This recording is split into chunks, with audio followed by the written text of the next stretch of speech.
I also had a child I was raising from far away, and I lost custody of them at first when I really wasn't ready. I probably shouldn't have been in court, but I had to, and so trying to parent long distance was what kept me together. There are sentences that don't carry the death penalty, but they kill a person from the inside. During a custody battle, Sharon Stone heard the cruelest thing someone could say to a mother: "Do you know your daughter?" The question wasn't directed at Sharon Stone, but at Rand, the little boy who had once meant the world to her. A film scene that lasted exactly 1/116th of a second, shot decades ago, had now become the reason to take away her motherhood.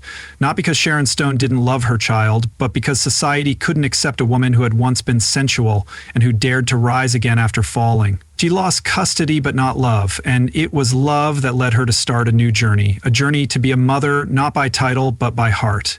Yes, she became the mother of 3 children. When Sharon Stone woke up after 9 days of brain bleeding, she thought the worst part of her life was over. But she didn't know that the physical pain was just the start of another wound that would never heal. A cut deep in her heart. It was named Rand Joseph Braunstein, and Sharon thought he would always be by her side. Rand was the light in the darkest years of Sharon's life. Sharon and her then-husband Phil Braunstein decided to adopt an infant in 2000 after all of their attempts at natural conception failed because Sharon had endometriosis and her immune system rejected every pregnancy. Rand came into their lives like a miracle. Sharon held him in her arms when he was a newborn and rocked him to sleep every night with the trembling, soft voice of a mother who once thought she could never have children. But just 3 years later, while Sharon was recovering from a terrible stroke, Phil Braunstein, the man who had promised to be by her side through sickness and hardship, filed for divorce. Not only that, but he also asked for custody of Rand, the child they had brought home together like a dream come true. By that time, Sharon wasn't the strong Hollywood star she used to be. She was a weak woman who shook and took small, unsteady steps down the hallway of her own home. She couldn't remember what day it was, she couldn't write her name correctly, and she couldn't even read what was written in the... Even though she was drunk, she thought, at least I still ran. Then she realized she was about to lose even that last piece. The court proceedings were unfair. Sharon had to go to court before she was fully recovered. Braunstein had an army of top-notch lawyers on her side. The arguments against her weren't based on her ability to mother a child, but on her public image as a sex symbol who had once been naked on screen 10 years before. Basic Instinct, the movie that made Sharon famous, had now been sued. Even worse, the court used an incident in which Sharon was said to have asked a doctor to inject Botox into her son's feet to stop them from smelling. This was a strange accusation with no proof, which Sharon denied right away. But in the eyes of the law, a mother with a history of poor health and unsuitable reputation and unconventional parenting views was enough to be seen as a possible threat to the child. Then came the worst blow. A cruel question. Do you know your Sharon's mother used to be in R-rated movies? That question wasn't for Sharon, it was for Rand, an 8-year-old boy who was confused and couldn't understand the line between art and morality. All he knew was that everyone in the courtroom was staring at him and that his mother was crying. A scene that lasted 1/116th of a second and was filmed in fiction and directed by someone else had become the reason Sharon was found unfit to raise her son. When the court made its decision, Sharon didn't cry. She stood there in silence, too tired to fight. The court said that Rand, with Sharon, the mother who had held him every day and every night, could only visit him on set days and times with supervision. At that point, Sharon wrote in her journal, "I didn't lose because I didn't love my child. I lost because I'm a woman.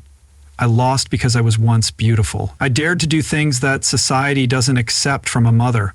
Rand left with his father one day, and Sharon stayed in the empty house, sitting on a wooden chair in the living room and staring at a family photo from when Rand was 1 year old. She knew that a piece of her had been ripped away forever. There are no words to describe the pain of a mother losing her child not to death, but to judgment. It's a unique kind of loss where you feel alive, but half of you has already died. From that day on, Sharon became a mother who could only be Sharon Stone, lost custody of her son and will never get to see him grow up or hear him call her mom every morning. That pain, though invisible, will burn inside her forever. Sharon Stone didn't just lose her first child, she also lost the feeling of being called mom every day by a movie star. She became a woman living alone in an empty house full of old photos and unfinished memories. But Sharon didn't let the pain bring her down. She chose to rise. Sharon couldn't change the verdict, but she could start over by having children again. In 2005, she adopted Lear Von Stone when he was only a baby, and a year later she adopted Quinn Kelly, the family's youngest son. Neither child could fill the void left by Rand because Sharon knew that no one could. "I'm grateful my children chose me," Sharon said at a Mother's Day event. It wasn't just a nice thing to say, it was the truth. Sharon's love for her two boys kept her from falling apart when the world had turned its back on her. She told People magazine that she had spent years trying to adopt her second child and had faced countless problems and setbacks. It wasn't until she held the baby in her arms that she dared to believe that this family was truly starting over. Since then, Sharon hasn't been in as many movies as she used to, but she's at every parent-teacher conference and flag football game. At Quinn's football game and art show, she's no longer called a sex symbol, but at home, she's just a mom. Sharon has said more than once that being a single mom to two boys left her tired, confused, and even asking herself, "Am I strong enough for this?" But just like when she fought to survive her stroke, she knew she didn't have to be perfect.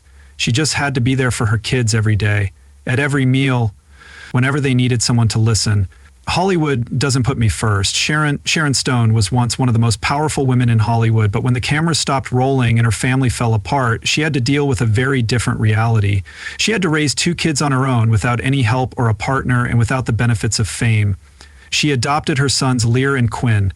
Sharon hadn't fully recovered from her stroke yet. Her memory was foggy, her body was weak, and her finances were in bad shape, but she didn't wait to be fully stable before becoming a mother. She started right when things were the worst. Sharon didn't hire a full-time nanny or a personal driver for school drop-offs and pickups. She drove herself, made meals, went to parent-teacher conferences, and managed school days and activities like any other single mom.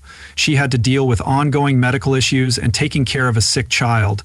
There were no fancy dressing rooms or flexible schedules like she did as a movie star. Instead, she had to work hard every day to make sure meals were on the table, keep things in order, and do her best in the role she chose. In an interview with People magazine, Sharon said, "I didn't give birth to them, but I don't need to be pregnant to be a mother. I love my kids as if they were part of my own body." What's amazing is that Sharon purposely kept her kids out of the spotlight. There were no red carpets or media appearances. Her three sons' lives were just like any other: school, homework, sports, and a home where their mother was always there. Sharon made it clear that she wouldn't use her fame to give her kids special treatment. In fact, she turned down many offers to appear on reality shows or in commercials with her kids because she didn't want them to be part of her public image. Sharon still does occasional film projects. Sharon still gets small roles or ad deals to make money, but most of her time is spent being a mom. She goes to class meetings, cheers from the stands at games, and never misses important events like graduations, birthday parties, or school plays. She is no longer the leading lady of Hollywood. But she is the leading lady in the lives of her three boys. When asked about what it's like to be a mom, Sharon doesn't dwell on sacrifice. She just says, "I once lost everything, but now I have my kids. That's enough." Not a fairy tale, Sharon Stone, like many other women, chooses to live an honest life and face every challenge. It is this choice that makes her journey so worthy of respect. For many years, Sharon Stone lived with a void named Rowan because she wasn't allowed to be by his side, raise him, or see him grow up every day. After her divorce from journalist Phil Bronstein in 2004, Sharon lost custody of Rand, the boy she and Bronstein had adopted together. In 2000, Rand has mostly been raised by his father since then. Even though she never stopped being a mother, she wasn't able to be there for her son during the most important years of his life.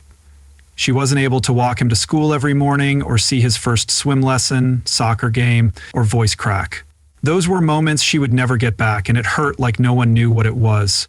But Sharon always believed that there are bonds that can't be broken by law or by distance. "I didn't win Rand in court," she once said, "but I got him back in love and time proved her right." In 2019, when he turned 19, Rand Bronstein officially changed his name by adding his mother's last name from Rowan Joseph Bronstein to Rand Joseph Bronstein Stone. In the petition, Rand gave a short but powerful reason for wanting to carry the last names of both his parents. "I want to carry the last name of both my parents." The name Stone wasn't just a shortened version of Bronstein. He took on his mother's last name, which was a conscious choice and the clearest sign of a lasting connection. Sharon didn't throw a party. She just kept doing what she always did, which was being there for her son when he needed her. As Rand grew up, he started to appear with his mother less as Sharon Stone's son and more as a true friend. He started acting and made his first appearance in the movie What About Love in 2013. But it wasn't until 2023 that Sharon posted on Instagram that Ran has started working as a professional actor. "Welcome to the family business, kiddo," she wrote with a picture of Ran behind the scenes on a secret set. She didn't say much about the project, but Sharon's pride was clear. For the first time in years, mother and son stood together in a field they both loved: cinema. In addition to acting, Ran is also a talented glassblower, according to the South China Morning Post. He hasn't just followed his mother's footsteps, he has his own passion and skills. Ran often stands next to Sharon at public events, not behind her, but shoulder to shoulder like a friend. He acts like an adult son ready to protect his mother in front of the press. When a reporter asked about the nude scene in Basic Instinct, Ran just shook his head, stepped forward, and blocked the question with silence. Not because his mother couldn't answer, but because he wanted to show that he was ready to do so. Because he knew she had already given her answer to Sharon Ran. Ran never lost a child or lost a custody case. Ran was never something that could be taken away and then given back. He's always been a part of me, no matter how close or far away I was. Because God couldn't be everywhere at once, Mother's Sharon Stone didn't just play that role. She fought through every trial to hold on to it. She was a brave mother who never gave up, even when she was hurt, misunderstood, or stripped of everything. Her story with Ran didn't end in court. It continued with love, waiting, and faith that one day Sharon's son ran away and came back, not because the law changed, but because a mother's love had never left. But to fully understand that journey, we need to look at the losses Sharon has had since childhood. Behind that strong mother is a life full of tragedies that few people ever see. As a child, Sharon kept a horrible secret. Her grandfather abused her for many years. She grew up in fear that she would be killed if she ever told anyone, so she put on a front of being a smart student and bookworm while the family's finances were in bad shape. And Sharon's childhood was marked by long stretches of silence and a desperate need to be believed. As an adult, she tried to escape the past by focusing on her studies, work, and dreams of being a Hollywood star. But the dream was never fair to women who didn't fit the mold. She was turned down over and over again for not being soft enough or sexy enough. And when she finally got famous, her body was used for sexual purposes. She was tricked and used as a marketing tool in a movie scene she hadn't even known would be shown that way. Then, at the height of her career, she had a stroke that took away all of her basic functions. She had to learn everything from scratch, including how to speak, write, remember, and walk.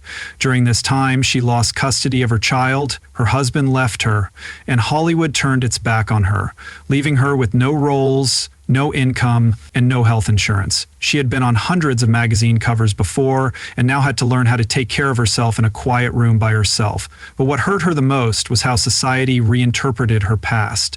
A movie scene that lasted 116ths of a second was once praised, but now it was used against her as a mother-to-be. The woman who once gave birth to a child with such pure love was now ruled unfit by the courts just because she dared to be herself.